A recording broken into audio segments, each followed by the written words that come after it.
Truth is, I misunderstood it my whole career. I thought resilient meant unbreakable. That's not what resilience is. It's not being unbreakable. It's about breaking, bending, falling, and using those failures to come back stronger for the next battle. And I think coming out the other side of the overdose, that's only when I really fully understood that that's what it is. And I think, again, you will learn more from failure than you ever will do from success.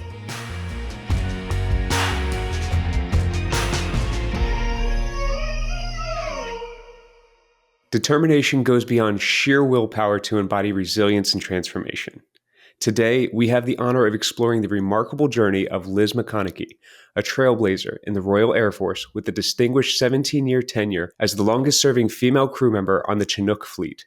Starting her aviation career at just 19, Liz became the youngest air crew member to deploy to Iraq and the sole female crew member on the Chinook wing for 4 years. She also completed 10 deployments to Afghanistan, and her story is not only one of professional achievement, but also personal resilience as she overcame the challenges of PTSD and emerged as a powerful advocate for mental health. Liz's experiences from dodging bullets in war zones to writing her Amazon bestseller, Chinook Crew Chick, offer invaluable insights into the reality of military life and the strength required to navigate its aftermath. Liz, I'm honored to have you here on the 1 Mile, 1 Veteran podcast. Oh, thank you for having me. I'm very honored to be here. Absolutely. And as our listeners begin to track their walk with the Strava app, I'd love to just jump right in with determination, because it often seems to be the driving force behind some extraordinary achievements and can be seen throughout your entire life. How would you define determination and where you believe it originates from within? Yeah, so I look back at some of the challenges I faced throughout my career, and I guess some of the biggest ones were in my early career, going through basic training, because that's when you don't have knowledge. You are fresh in, you're fresh faced, and without the knowledge, things are, all those challenges are so much bigger. And, one of them being the escape and evasion training that I did, that's the resistance to interrogation in case we get captured. And it's certainly like the toughest thing I've ever done in my entire career. Before going to war. And I look at how determined I was to pass that course and where did I find that determination? And I think, I always say this when I do school visits now and talk to kids, and I always hear lots of teachers shaking their heads in the back when I say this word or this sentence. But I truly think that, I didn't have a plan B when I joined the military. I only ever had a plan A, and I really wanted to succeed at plan A.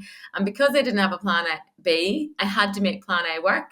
And therefore, I think for all of us, if you don't have a plan B, you don't have a backup plan, you will succeed. You will find a way to dig deep and find that determination. And I think far too often now, we tell everyone to have a backup plan, and it's far too easy to go for it these days. So I always tell everyone, don't have a backup plan. And that's where true determination comes from. That's where you find it.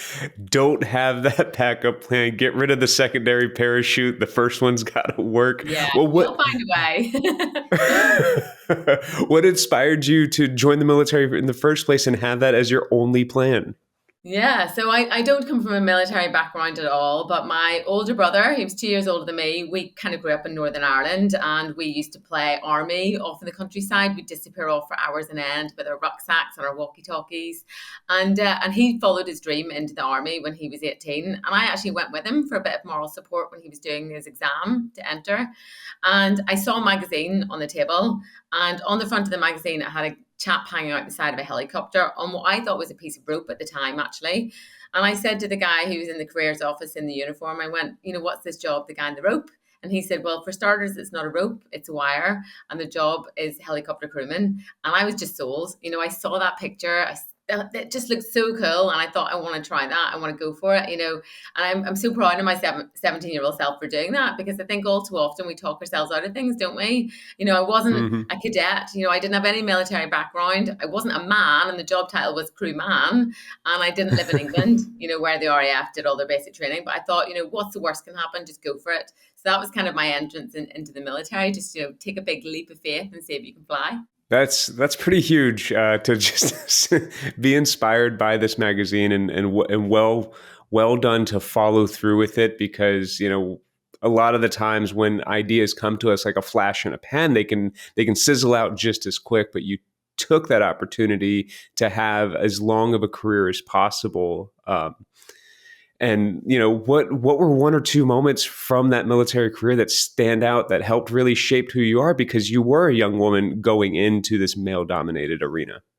Yeah, I think, I certainly have my career highs. There's things like, I went to a grammar school back home in Northern Ireland, and grammar schools, I don't know if you guys have the equivalent over there, but they're very much, believe that you have to go to university, you have to have a degree, otherwise you won't make anything of your life. And I already had established that that wasn't the path I wanted to take.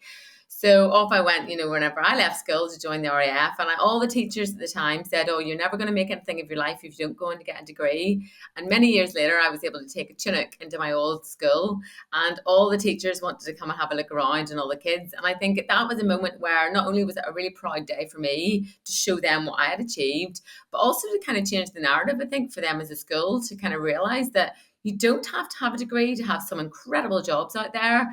And, I did a talk back there last year. I was really, really honored to be invited back to do the award ceremony.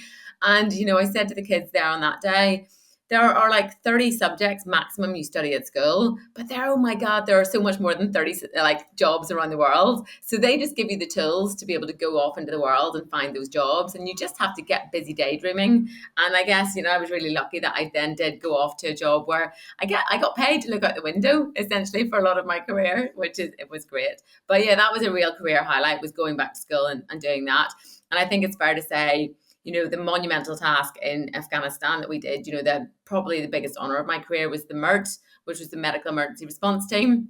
And that was flying Mm. combat medics like yourself into the war zones to pick up a lot of the injured soldiers. And I think, that was certainly, as a chunk, the biggest highlight of my career. There are just one. I love that you became an advocate for almost educational reform while you were in, because it is a very true sentiment. I remember growing up being kind of told, like, you're going to need a college degree, but also coming from an area of poverty where college was not an option. Like, my parents couldn't afford to send me to college, and I went to 5 different high schools, so I never had like the prep to be able to apply for a school and potentially get scholarships. So there was really no opportunity there. But the military did end up opening a lot of doors for myself, and taught me a lot. And I see now, and I have a lot of friends that develop that discipline. They network within their own communities, and they develop skills that then they do take with them into a workforce and have a successful career. So I love that you were able to bring that narrative. I now did decide to go back to college afterwards because I really liked learning when I became an adult, is what I say. Like, after the military, I really embraced the school life. Yeah, and that's key to anything. I think keep learning. If you've got a lust for knowledge and you keep learning, then you will always do well in life. And I didn't join the military on day one and then expect me to be able to operate a 24.5 ton helicopter and fire the minigun, which we had fitted to the aircraft. That process happened through basic training and all my aircrew training. And I think as long as you were a sponge in life and you're a team player, you will always do well. And just keep sucking up information and learning from other people, and you'll do okay. Yeah. Now, when you had mentioned your time deploying to the war zone, you have a few more combat tours under your belt than I do. I've managed to deploy 3 different times to Iraq and Afghanistan. You went 12 different times, and one of the tasks, as you had mentioned, is being a MERT member and seeing casualties come onto your helicopter. Like, that's got to have a mental emotional toll. How do you go about approaching that mindset of going into this austere environment, not knowing completely that the area is secure, and then also witnessing the tragic either loss or dismemberment of service members and civilians? Yeah, that's a great question. I was taught very early on in my career that our job was to serve the soldiers. We were there to support the guy in the ditch. And that stayed with me. That little line stayed with me for my entire career. So every time we launched on one of those missions, it was always about the person who was bleeding out on the ground. They needed us. So we had to go for them. And I think, it's fair to say, I think most of the Chinook Force would say they were never, it's not about not being scared, but we had a job to do. We couldn't ever back up and say, no, we're not going because we're too scared, because ultimately these people needed us to save them. And I was very lucky, I think, in some respects, that I had the chance to go to Iraq first. And the nature of the injuries we were picking up in Iraq weren't quite so traumatic. They weren't quite so bad. The war fighting had finished by the time I got there. So a lot of it was quite, sort of vehicle incidents and people falling off roofs and things like that. So I had a chance to kind of normalize the trauma that I was seeing. And then when we got to Afghanistan, even in the early days before Camp Bastion existed, a lot of it, there weren't that many British soldiers on the ground. Again, the injuries were quite benign, but it ramped up very, very quickly from about '08 onwards, 2008 onwards. It got very kinetic very quickly because we injected so many troops into the Helmand Valley. And that then obviously diversified the nature of the injuries we were picking up, and it got worse and worse, every single time I deployed. But because I had a chance to normalize it, it started to become, I guess I was almost immune to it at one point looking back. I picked up my last casualty, and I remember it was someone who had died. It was American actually who had died, and we loaded him onto the aircraft with the stars and stripes over the body, and I was handed his foot in a clear plastic bag. And I put it at my feet like it was the most normal thing in the world, because I had completely become immune to what we were saying as a defense mechanism, I think, because again, if you start to overthink it, you start to think about who's in the body bag instead of thinking they're just a very precious piece of freight, then you wouldn't go back in, you wouldn't do your job, and it would affect you too much. So I was lucky in that respect. But then I think, in hindsight, looking back, that probably did have a detrimental effect to me, that normalization of the trauma. I also look at other crewmen who came behind me, and they were straight in. They did their basic training, they skipped through their Chinook school, and they were out in Afghanistan right in the thick of it when things were really, really quite hot and tasty very early on in their careers. And that affected them really quickly as well. So it's kind of, I guess neither option are brilliant really. Because when you're going to go and see those kind of, the trauma that we as aircrew were exposed to, we weren't medics, we weren't trained medically, we weren't, we didn't go through any med school where we were again exposed to those injuries. It was sometimes just really shock and awe, because we were ultimately there to operate the aircraft and demand those weapons. So, and you can't just hide on the floor behind those weapons when you're going in and getting shot at. You're there to defend the aircraft. So unlike the soldiers on the ground who can take a knee, go into a ditch, or hide behind a compound, we have to stand there and just hope for the best. So, yeah, but again, it all comes down to that. We had a job to do, and I think it's fair to say most military people would feel the same. You just had to do it because somebody needed you at the time. It's wild because you talk about it so nonchalantly, and when we're training and we're teaching other people about the stuff, like I remember returning from Iraq in 2006, and that was again like my more challenging deployment of the three. And when I went into the training environment, I was able to talk about the lessons learned on the battlefield and bring real life experiences without the emotional connection, because we learned somehow to normalize or compartmentalize what it is that we're going through. However, what I came to discover is like that compartmentalization didn't just stick with the military. It stuck in every aspect of my life, which then started creating problems down the road. So what was that compartmentalization and normalization like for you? Like what toll did that take on you? For me, it was when I wasn't at work, I was usually drinking, or I took to endurance sports and like developed an unhealthy addiction to athletics. Yeah, wow. So similar. So it was exactly the same. I look at whenever I joined the military, I could barely run a mile and a half, and that was the entrance test. And then by the time we kind of came into the kind of the middle of Op Herrick, so when things started to get really, really bad and the things we were saying, I started running more and more and more, and I was exactly the same as you. I got addicted to running, and I almost became the Forrest Gump of Camp Bastion. I always joke because I'd land from a bad day on Mert, and I would just run, and it was my way of emptying the bucket. It was my way of just releasing all that stuff that I've been thinking about and just almost not thinking, that zoning out. So I would run a lot, and it almost became an addiction, like you say. And I think that's, I look at how many people I know who came back with some, problems from Afghanistan, and there's the very obvious things. They've come, really addicted to alcohol or to drugs or to training. And I guess you could pick your poison, but ultimately it's all fine. I think, oh, well, running was a really healthy coping mechanism, but actually it doesn't really matter what the coping mechanism is, because you're still trying to destroy yourself in some way. And I look, I end up with multiple injuries and fractured bones because I was just pounding the pavement so much. And then the biggest thing for any coping mechanism is when it's taken away. And that's when I really had my downfall. So I had used running so successfully through all the years. And then whenever we had lockdown here in the UK and you could only leave the house for 10 minutes a day, that's when my coping mechanism was removed. And that's when then I really started to crumble. And then the whole PTSD started to manifest. I always use the analogy, when the world got very quiet, everything else got very loud. And I think, if any of us use coping mechanisms, and I'm sure there's lots of people listening to this that do have them, they're fine and they do serve a purpose, but you just need to be so careful whenever something removes them that's out of your control. You know, thank you for opening up in that area. And if you're okay with it, I'd love to talk a little bit more about that because, when I sought help, I didn't know that I had multiple coping mechanisms. We never really do until they're gone. So when I sought help for my alcohol use, that's when the PTSD symptoms, like you had said, started to come on the rise. Like I started having flashbacks for the first time. I started remembering my nightmares and reasons why I wasn't sleeping as well at night. And then also, while that was going on, the running became less and less enjoyable, and it became more of a reminder of a lot of the traumatic events. Because, like you had mentioned, like I couldn't quiet my mind, I couldn't understand how to process through this stuff. How did you end up navigating that time in lockdown? Because it was a very isolating period, and I'm sure you couldn't go into the doctor's office and be like, "Help me." Mhm. No, and it was a very interesting couple of months, let's put it that way. So we hit lockdown in the March here in the UK.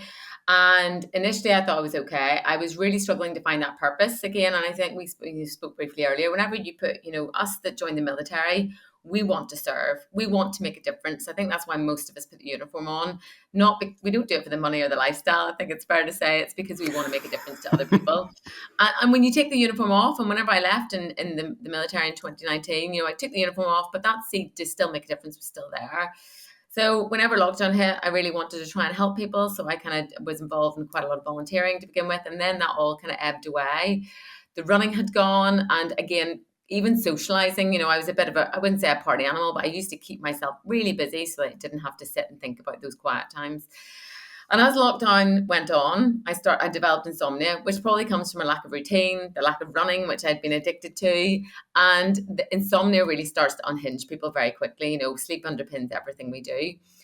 And I remember one night when I couldn't sleep, I got my logbook out and I started to Google some of the soldiers who had died in the back of my aircraft. And, that was something, again, when we were doing that task on MERT, recovering the soldiers, if they died on the aircraft or they had already died before we got there, they were just precious pieces of freight in a body bag that we were moving and getting back to Camp Bastion. But we didn't humanize them. We didn't think about the human element of who was in the body bag. And here I was at 4 o'clock in the morning looking them up. And, were they married? Were they fathers, sons? Did they have kids? That kind of thing. And one chap had proposed to his fiancée before he'd gone to Op Eric and then never made it home. So, all the red flags were waving here in terms of I'm not in a good place and I'm probably suffering really badly with PTSD, but I never reached out for help. And I look back why I didn't at the time, that night, or even the following weeks or days. And I think it's because I just didn't want to be a burden. And coming back to that, I guess it's a military thing as well. I think a lot of us don't want to reach out for help because we feel like we're burdening people. We are almost taught from day one in the military that, any kind of being a burden and weakness is this, any of that is a bad character trait to have. And you're letting your team down if you're weak. But I think, I've always been a bit like everybody else is going through something else. So why does anyone need to hear from me? So I never reached out for help. And I put a lot of pressure on myself my whole career as a female, even though none of the lads had put that pressure on me. It had all come from inside me, not to be that cliche of the girl crying around the back of the tent when that would have been absolutely fine. And, plenty of the lads had a good old tear around the back of the tent when we were on some of those worst days on MERT. But I didn't want to be that girl. So I never reached out for help. And then a couple of months later, I ended up one night taking a huge overdose. I took 95 amitriptyline, which, is a huge amount of amitriptyline and really shouldn't have survived. I'm very lucky that I'm even sat here talking to you today. So in terms of how did I navigate it, I didn't do so well. And I think, coming out the other side of that, I'm very lucky I survived, but I now have got so many lessons that I learned the hard way that I should have reached out for help. All of my friends would have much rather a phone call from me saying I'm really struggling than have a phone call from the hospital saying Liz is on life support and she may not make it. So for anyone out there who's listening to this who is struggling with their mental health, I guess, I now know, having come out the other side of it, that so many people go through the same thing. You are not alone.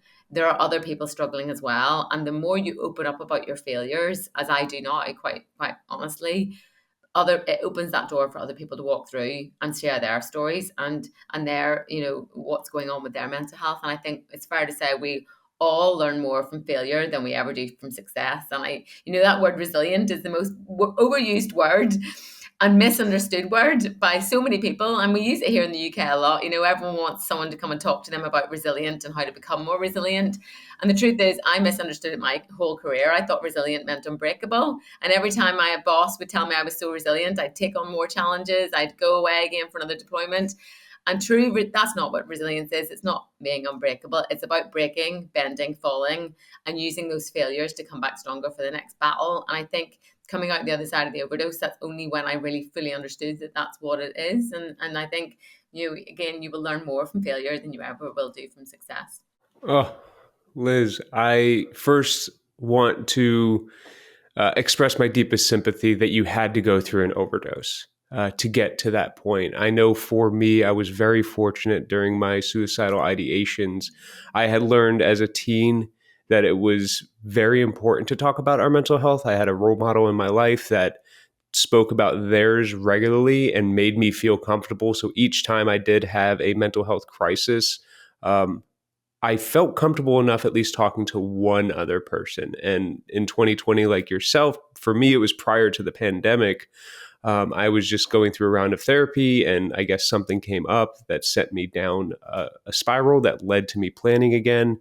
Um, but I was already equipped with the tools because I had been doing recovery and mental health treatment for PTSD for nearly 10 years at that point. And I want to be able to extend that sympathy to you because so many people go through that. They don't feel comfortable speaking up. They don't learn that strength comes in the form of community and speaking out. It's wild. Like when you think about being a student and your teacher asks if anybody has any questions and you feel that like anxiety rise up in your chest because you're like, I have a question, but I'm so afraid to speak. It's the same thing with mental health. There's somebody else out there that's feeling the same way that you are. There's somebody else that has that same question. What do I do to feel normal because this doesn't feel good? Yeah, it's like I use a very similar analogy. I say if you are all sat in a room and you're given some sort of computer test or a Microsoft spreadsheet to fill in or something, everyone will sit there, even if they're struggling, going, I need to try and fill this in myself. And the second anyone in the room pipes up and goes, does anyone have a clue? I'm really struggling with this. Everyone else feels this overwhelming relief going, oh my God, I'm struggling too. I have no idea what we're supposed to be doing. And it's just that bravery of that one person who says, I'm really struggling with this. Can someone help me? Whether or not it's a computer test, it's like, an exam or homework at school, but mental health is obviously the epitome of it. If you put your hand up and say, I'm really struggling, it opens that door for other people. And that's so, so important because somebody somewhere will be struggling even more than you are. That's a guaranteed.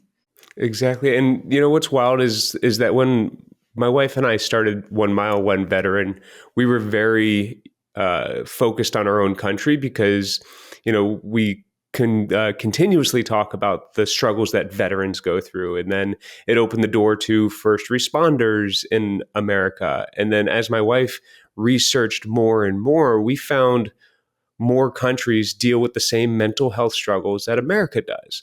And which then opens us up to the UK. It opened us up to Australia and New Zealand and all of these different countries that are going through the same thing. And it really has brought such a unification for me and the people that listen to our podcast to go, this is a global issue and we need to address it globally. We need to be able to build camaraderie with people that have similar experiences. And so how did like the camaraderie and the bonds that you formed with your crew members help you navigate through some of your challenges?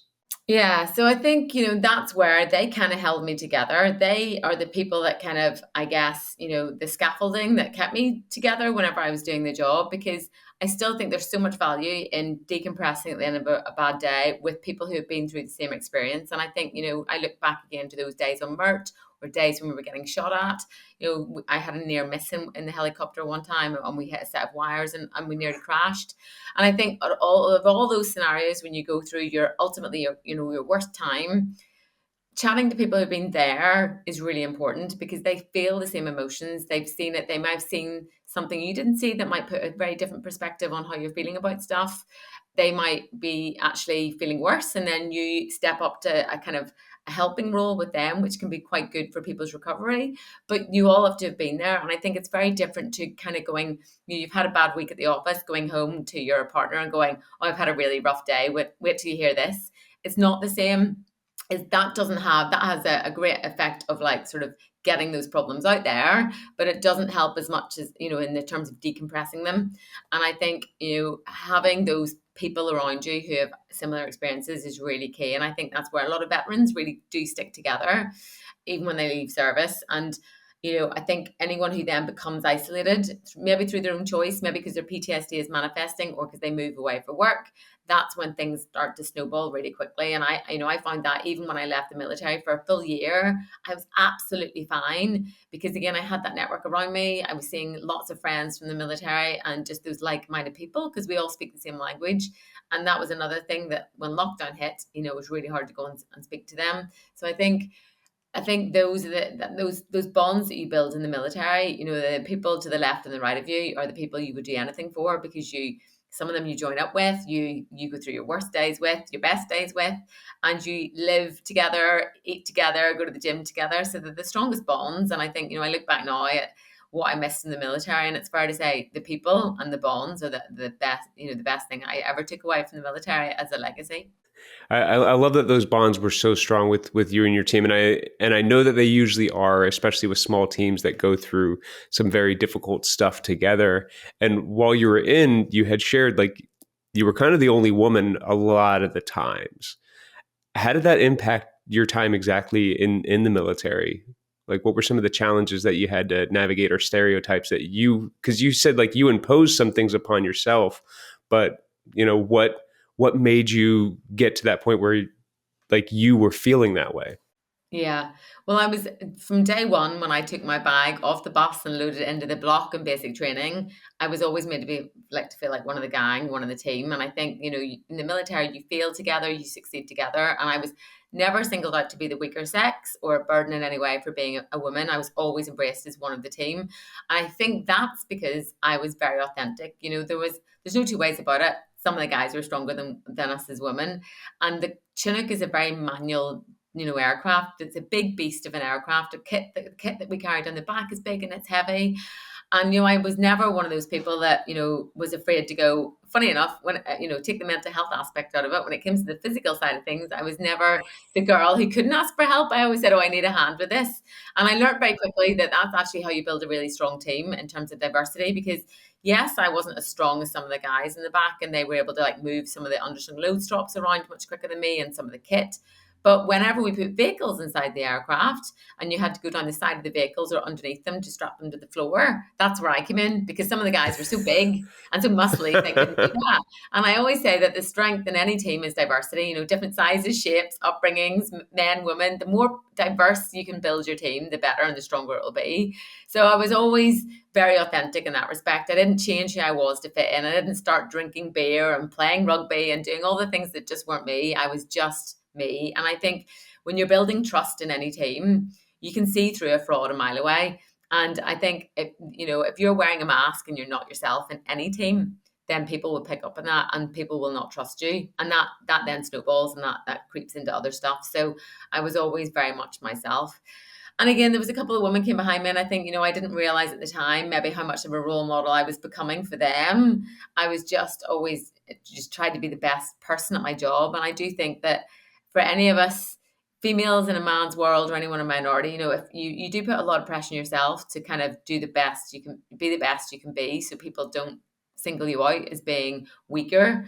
But I think also you shouldn't expect a fanfare or a red carpet rolled out. The second someone said, "Oh, isn't she great? She's a crewman," despite the fact she's a woman, it's almost like saying you're not capable in the first place. So I always think, the key is to just be the best person at the job. And as long as you are the best person at your job, you're a team player, you'll get the credibility. And and people will rally around to help you when you need it. And I think that's key for anyone, is just be your true authentic self, and people always want to help you and help you succeed. I love that you were true to yourself. I love that that was your experience on that team. And you're right. Like, you need to build a diverse toolkit, because not every problem can be solved with the hammer. Like, sometimes you need a wrench. Well, a great analogy. Yeah, perfect. Yeah, exactly. You know, one of the things I had thought about, because I put a lot of pressure on myself to perform, especially like a lot of things for me have felt like they come pretty naturally.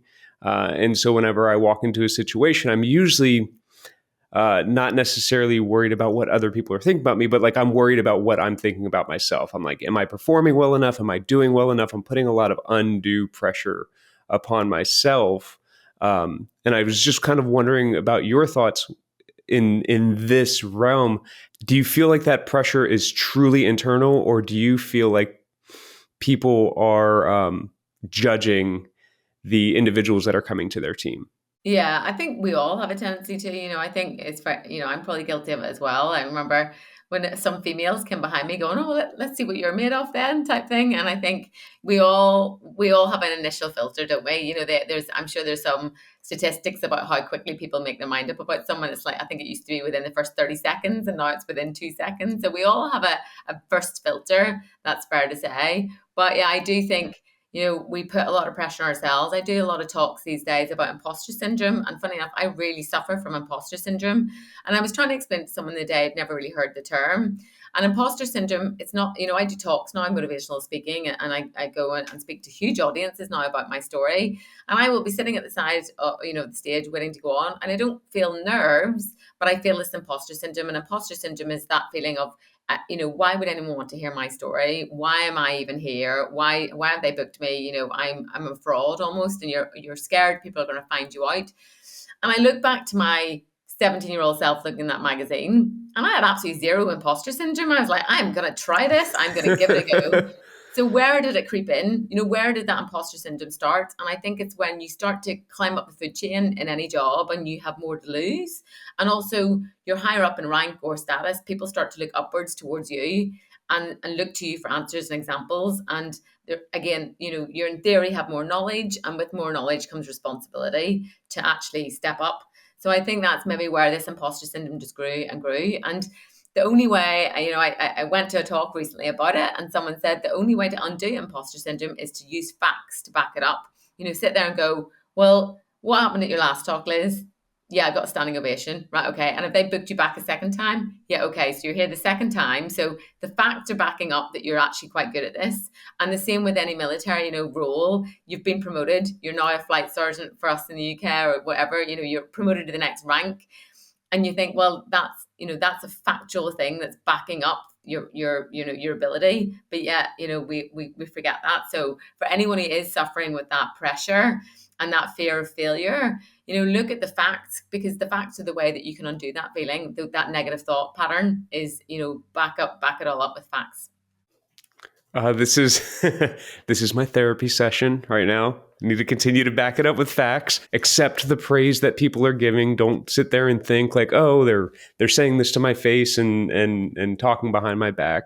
I know that that's what happens a lot to me. Is I feel like I'm being judged when I'm Yeah. away versus the praise. And so like that's so practical. And thank you for being my personal therapist and answering that Oh, question. we're not good at accepting praise in the military, because, everyone is doing the same job a lot of the time, and you feel like you're no more worthy than the person beside you. So I think, even when my book came out, I remember thinking that. I remember thinking all the guys from Odium where I worked are going to be like, well, we all did the same as her. Why she's so special? So I think, we're always waiting for that judgment, and we don't accept praise particularly well, because you're taught from day one when you put the uniform on to be, screamed at and told you're rubbish, and told you, because they break you down before they build you back up again. And some of those lessons of being broken down do stay within you somewhere. So we're very bad at accepting praise.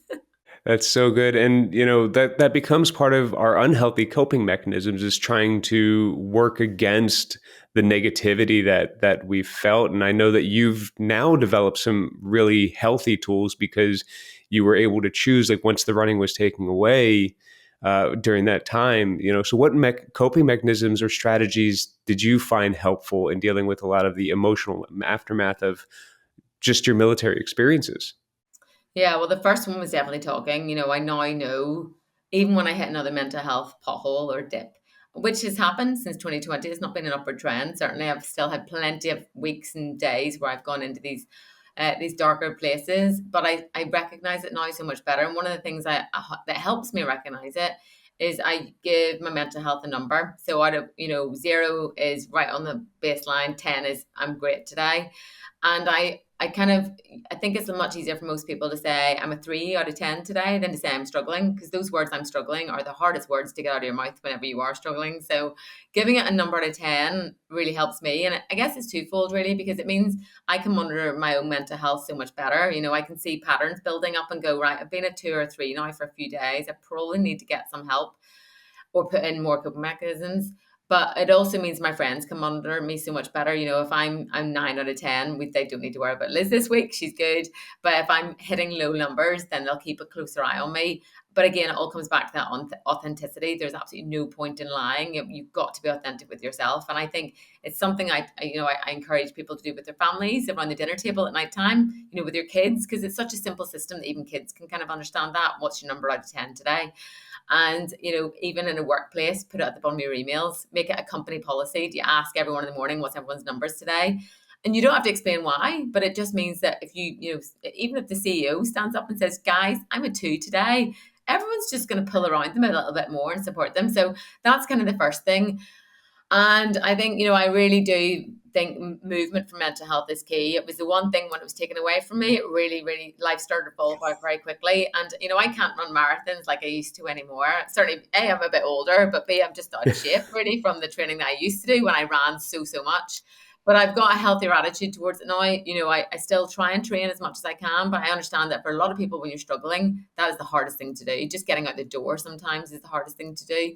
But I genuinely believe if you can just get a walk in every day, if I've got a little dog now and he drags me out of the house every day, whether or not I like it. But 9 times out of 10, you'll get outside and you'll be like, well, it's not as cold as I thought. It's not as wet as I thought out here. You'll bump into someone. You will have a small, you have a chat with someone, and all those little things just can just lift your mood a little bit off the floor. So I think, I definitely give your mental health a number and keep moving. I love that. Checking in with the numbers is a very simple thing. And as I was sitting here even thinking about it, I was like, man, you could apply that a number to so many different things. What was my, wake up in the morning? What was my sleep like? Oh, it was probably a 4. So let me make sure that I'm really cognizant about the tasks that I take on for the day. Just stuff like that. But like walking is definitely something we advocate for. I know for myself, when the running had initially fallen away from me, like I struggled to find a fitness routine that I was committed enough to do consistently, which just led to further and further depression until I just embraced walking as the activity. And at first, like it felt like 20 minutes was just gonna be such a waste of time, because I was like, oh, that's not enough to really feel like a workout. I have more important things to do than just go for a 20-minute walk. And now I'm like, I can't imagine a day without a 20-minute walk. Yeah. And I used to put my earphones in and run and run and run for miles and miles on end. And I get more value now from taking those out and talking to people on a walk, and just a problem shared. The oldest saying in the book, but a problem shared is really a problem halved. And I think, just a 20-minute walk, just chatting away, saying what your thoughts are is just so beneficial. Yes, it's so good, and I love that you brought that back, because we need to be able to have the community that we talk to, and taking the headphones out to have that walk. Like it's really important that we understand what thoughts we're having, and then because once we know what repetitive intrusive thoughts we're having, because sometimes they come up, we know what thoughts we actually have to talk about with another person. But if we're constantly putting in the headphones and ignoring them, we're never going to deal with that problem. Yeah, absolutely. And even now I can identify in my friends a lot of the time whenever they're struggling quite quickly because their behavior changes quite quickly. And I think I look back at how I'd gone from running every single day to not running at all. And, I was eating junk food and I'd gone from being the healthiest person in the world to really falling off the bandwagon. And that's a very distinctive sign of PTSD, or somebody who doesn't normally drink who comes around to drinking all the time. So I knew, they're the identifiers I can see in other people. People didn't see it with me because it was lockdown and no one was seeing me. But the other thing I do a lot now is I ask people twice how they are, because I think whenever I was really struggling and people would ask me how I was, I would always get the spotlight off me straight away. I'd say, "Oh yeah, I'm fine, living the dream. How are you? How's lockdown? How's the kids?" And you get the spotlight away from you because you don't want anyone to dig any deeper, is the reality. But now, if I identify with someone, I think they're struggling, I always ask them twice, and even if that is on a walk and they say, I'm all right, I'm saying, just stop for a second. Are you really all right? And sometimes that's just enough to crack the eggshell. I think the military is very good at hard boiling eggs and then popping you out the other side. But actually, they don't reverse that process, do they? So I think sometimes we just need someone to tap on the eggshell a little bit harder to crack us open and start to let those emotions come out.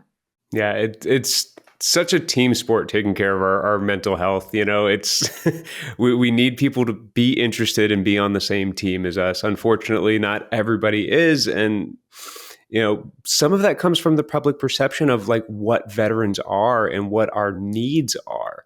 We see the most extreme and drastic versions of mental health, and we don't realize how many people are walking through our community, how many veterans are around us, or fellow service members are around us. And so what do you think we need to do to improve and provide a better understanding and support for veterans like yourself and service members? Yeah, and I think veterans are the most, underrated, but people, but with the most potential to give. People underestimate them so much, but we have so much potential because we have so many soft skills that we can't even put onto paper, that we have learned. That teamwork, that camaraderie, that moral courage.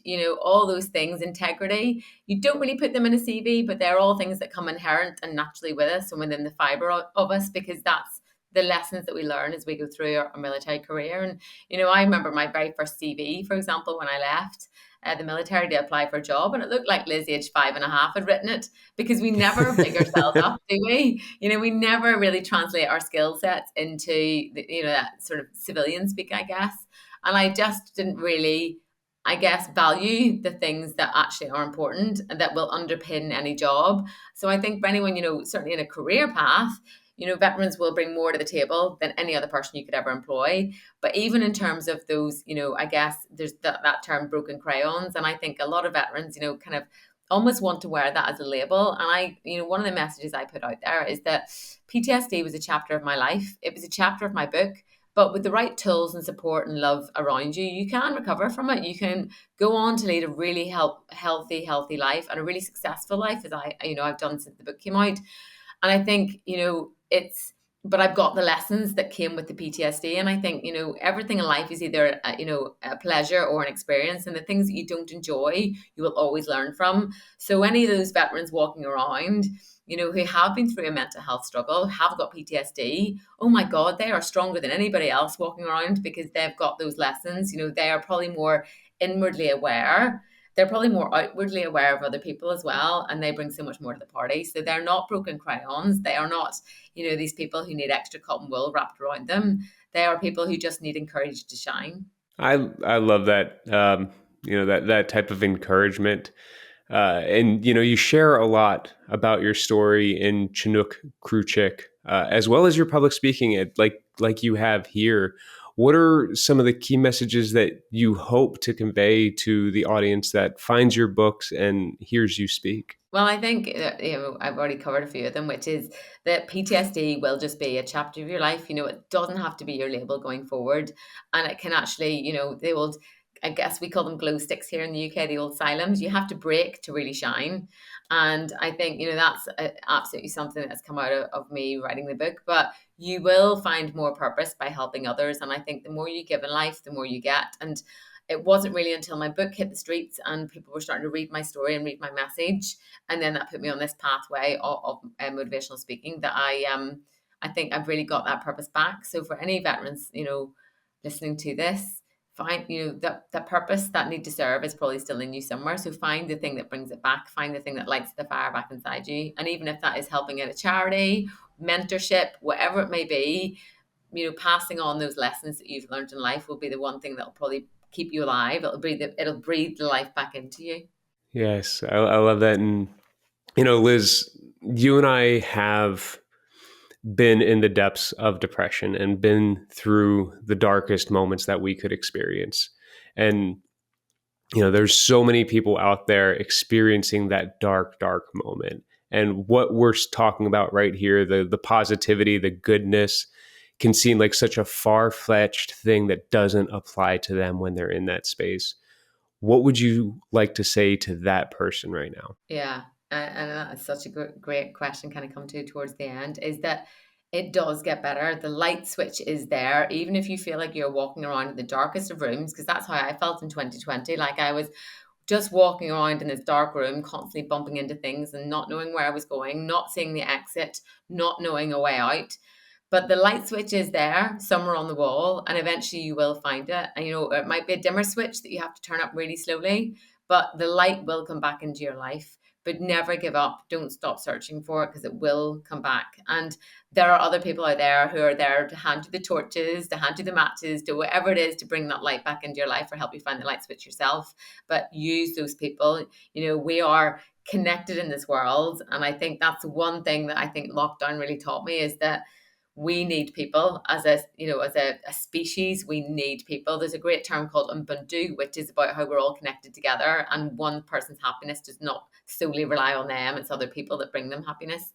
So I think, if you're feeling isolated, you're feeling alone, reach out to people, connect again, build that spider web of support, and you will find the light switch. I promise it's there. Well, I've really, really appreciated this time that we've got to share together. And when you talk about that connectedness, like, let's not lose the fact that we are literally sitting on opposite sides of the world. I'm out here in Hawaii, you're over there in Ireland.